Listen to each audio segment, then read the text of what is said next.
রাজ্য সরকার যে ভূমিকা পালন করা উচিত তৃণমূল কংগ্রেসের সরকার মুখ্যমন্ত্রী শ্রীমতী মমতা বন্দ্যোপাধ্যায় তা করেননি। তাই আমাদের মানুষের ভোটাধিকার রক্ষার জন্য আজকে নির্বাচনের এই প্রচারের সময়ের মধ্যেও প্রচার বাদ দিয়ে এই আন্দোলনে সামিল হতে হচ্ছে। আপনারা এটা জানেন যে আমাদের দার্জিলিং জেলার পার্শ্ববর্তী আমাদের প্রার্থী বামফ্রন্ট মনোনীত সিপিআইএম প্রার্থী শিলিগুড়ি কেন্দ্রে সরোজিনী চক্রবর্তী জয়, ঝাড়গ্রাম ফুলবাড়ি কেন্দ্রে আমাদের প্রার্থী কংগ্রেস দিলীপ সিং, পাতিগাড়া নকশালবাড়ি কেন্দ্রে আমাদের প্রার্থী কংগ্রেস ধরেন রায় এবং পাহাড়ে কাশিয়ান কেন্দ্রে আমাদের প্রার্থী কংগ্রেস উত্তম শর্মা, আর ফাঁসিডাঙ্গাতে আমাদের সমর্থিত সিপিআইএম এর লিবারেশনের প্রার্থী কংগ্রেস সুমন্ত্রী একটা। আমরা এই প্রার্থীদের পক্ষে প্রচার করছি, মানুষের কাছে আমরা যাচ্ছি, কিন্তু আজকে এই যে এসআইআর কার্যত জনবিরোধী চেহারা নিয়ে মানুষ আমাদের পৌরবর্তী যেইভাবে প্রচেষ্টা চালিয়েছিল তারপরে এই শিলিগুড়ি শহর প্লাস্টিক ট্যাঙ্কে মুক্ত হয়ে গেছে। আজকে যে কোনো দোকানে যখন তার সমস্যার কথা বলছেন তিনি উত্তেজিত হয়ে যাচ্ছেন, বলছেন বাইকে করে নাকি তাকে ধরাবে শিলিগুড়ি শহরের উন্নয়ন দেখাবেন। শিলিগুড়ি শহরে তিনি এত কাজ করেছেন যে উন্নয়ন কাউকে দেখাতে আর পারছেন না, তাই এমন এক ক্যান্ডিডেট দাঁড়িয়েছেন আর তার সাথে সাথে আবার সেন্টিমেন্ট খেলছে যে উনি নাকি এবছর শেষবারের জন্য নির্বাচনে দাঁড়িয়েছেন। আচ্ছা, উনি নির্বাচনের জন্য শেষবারের জন্য দাঁড়ান আর প্রথমবারের জন্য দাঁড়ান, তাতে সাধারণ মানুষের কি এলো বা কি গেল? আলটিমেট কথা, তিনি শিলিগুড়ি শহরের মানুষের জন্য কি কাজ করতে পারবেন কি পারবেন না, বিধায়ক ছিলেন অশোক ভট্টাচার্য, যদিও গত বছর এসেছে, তার আগের বার বিধায়ক ছিল, শিলিগুড়ি কর্পোরেশনের মেয়র ছিল, পশ্চিমবাংলার তখন মুখ্যমন্ত্রী ছিলেন মমতা বন্দ্যোপাধ্যায়। কিন্তু শিলিগুড়ি শহর কাজের গতি দেখেছে। এই শহরের যতগুলো নাই সেই পৌরপথ, সেই অশোক ভট্টাচার্যের নেতৃত্বে সেই সময় দাঁড়িয়ে সবগুলো এই শিলিগুড়ি শহরে একের পর এক সেতু, একের পর এক সব নির্মাণ হয়েছিল। আবার তিনি ভোটে দাঁড়িয়েছেন। আপনারা কি করবেন? আগামী দিনে শিলিগুড়ি মাথা উঁচু করে থাকবে না মাথা নিচু করে থাকবে? আগামী দিনে শিলিগুড়ি শহরের মেয়র তিনি মুখ্যমন্ত্রীর মিটিংয়ে গিয়ে যখন শিলিগুড়ি শহরে জলের কথা বলবে তখন তিনি ধমক খাবে না তিনি পশ্চিমবঙ্গে এই শিলিগুড়ি শহরের সরকার পৌঁছে দিতে পারেন? জলের কথা বলতে গিয়ে মনে করি 10 দিন আপনাদেরকে বিষাক্ত জল খাইয়েছেন এই মহানগরী। তিনি ক্যান্ডিডেট বদলা নেবেন না তার থেকে, যার কাছে শিলিগুড়ি শহরের মহানগরী, শিলিগুড়ি শহরের মানুষ করার পরে মানুষের প্রতি এতটুকু দায়বদ্ধতা নেই যে মানুষকে বিষাক্ত জল খাওয়া 10 দিন ধরে এই হিসাবটা খুঁজে দেবে।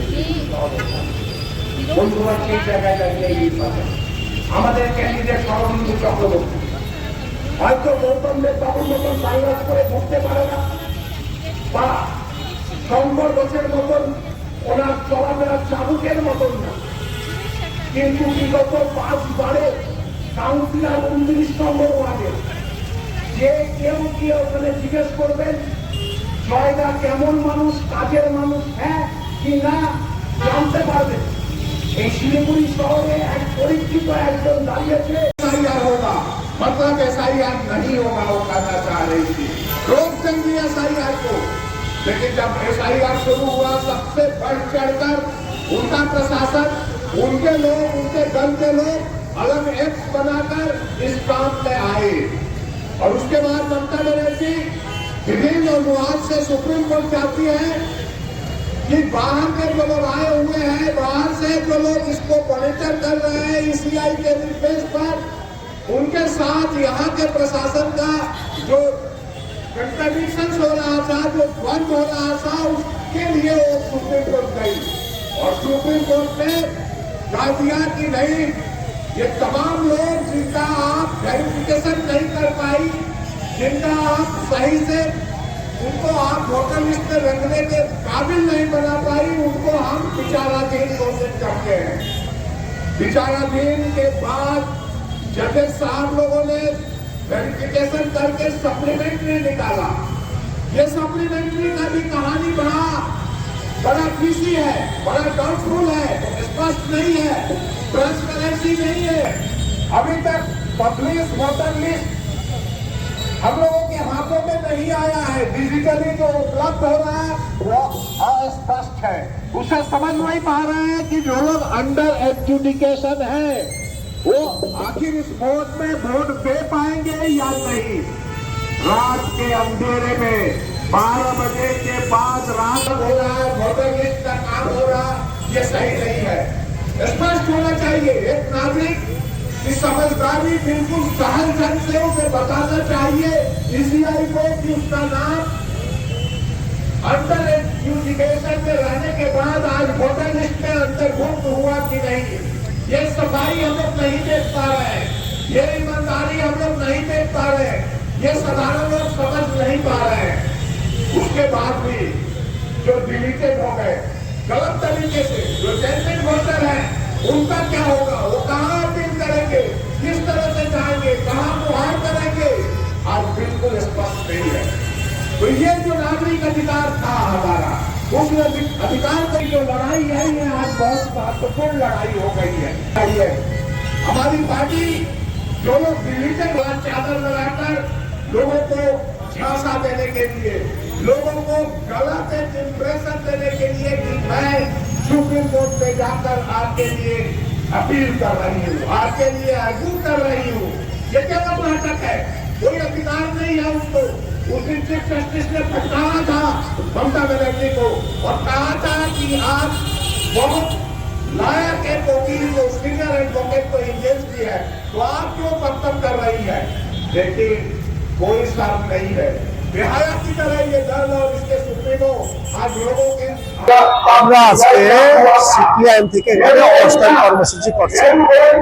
তারা জানে যাদের এসআইআর এডুকেশনে ছিল তাদেরও সাপ্লিমেন্টারি নাম বেরোবে বললো, জুডিশিয়ালি ক্লিয়ারেন্স হবে, কিন্তু 3 পার্ট বেরোবে। এখনো প্রচুর 26,000 মানুষ এর নাম বাদ পাবে। টার্গেটেড কমিউনিটিকে, টার্গেটেড মানুষদেরকে এলিমিনেট করা একটা ষড়যন্ত্র চলছে।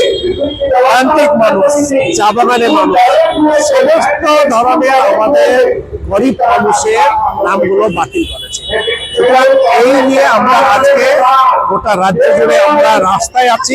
শুধু রাস্তায় না, আমরা হচ্ছে জুডিশিয়ালি আইনে যার জেনুইন ভোটার, প্রকৃতের যাদের ভোটার, তাদের ভোটিং রাইট, ডেমোক্রেটিক অধিকার রক্ষা করার জন্য আমরা জুডিশিয়ালি সহযোগিতা